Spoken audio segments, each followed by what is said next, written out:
Thanks so much, Kristen. Thanks so much for the invitation, this possibility to speak. Dear friends, glad to see you all and truly grateful for your steady support and attention to Ukraine. First, I want to highlight the EU's decision on new sanctions against Russia and your determination, especially from the Baltic and North Sea countries, to limit Russia's shadow tanker fleet, not just with sanctions, but in other ways too.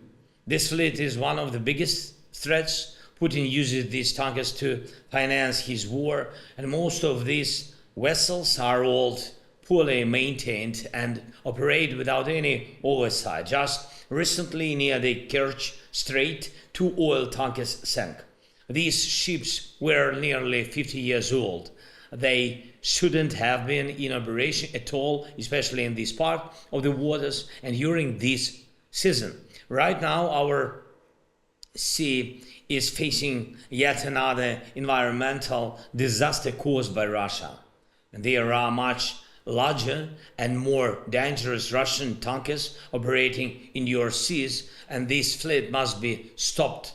Doing so will not only cut off Russia's war funding, but will also protect nature. And I urge you to take even stronger action to ensure that the shadow tanker fleet and other Russian vessels, including those transporting weapons, can no longer operate in European waters.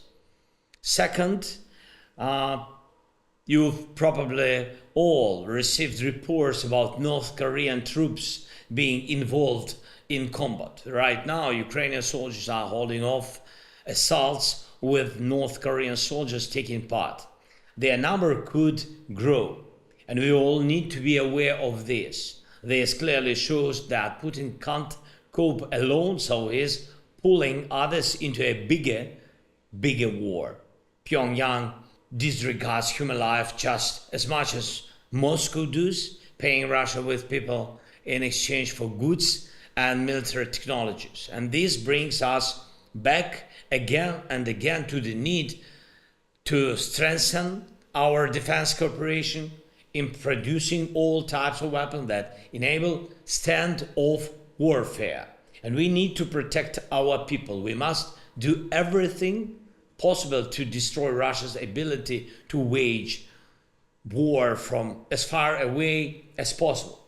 For this, we need more drones, more modern artillery, and long-range missiles. And I thank you, France, for investing in our defense production and for increasing weapons manufacturing in your own countries. Our arsenals must match the threats we face, and European industry is fully capable of achieving this.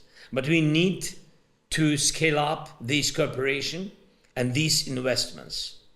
And we've also previously discussed in our different meetings preparing our joint brigade with contributions from the Nordic and Baltic states, as well as UK and the Netherlands. And I ask you to make this happen.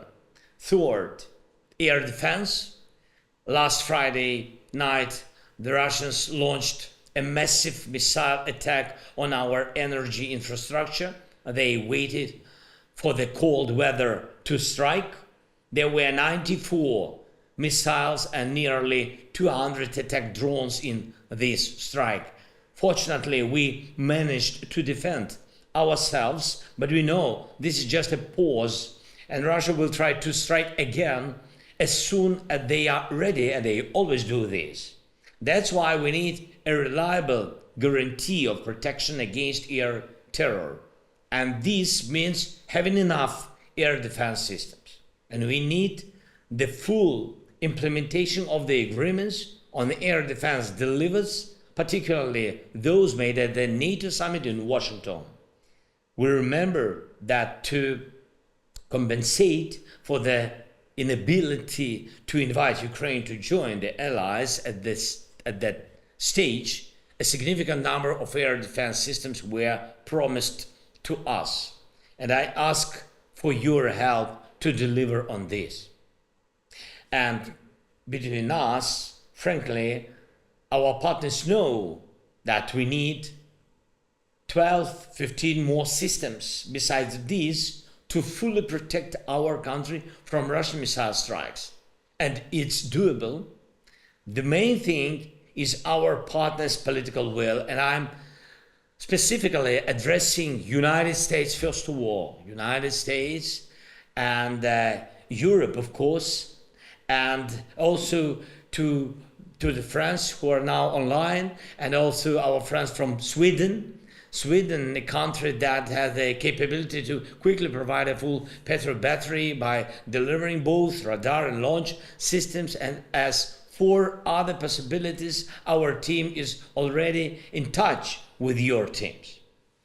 And one more thing, every new month of this fight between Russia and the free world proves the importance of coordinating our efforts. We all need to stand together.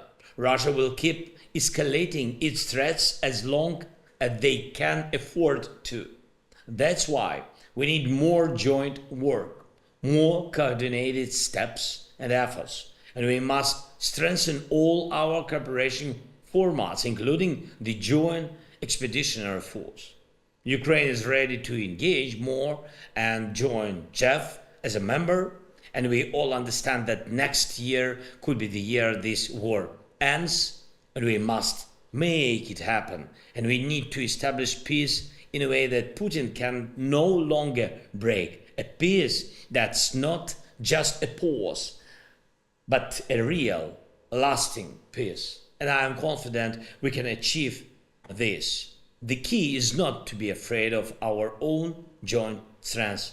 Again, thanks so much for invitation. Thank you. Slava Ukraini.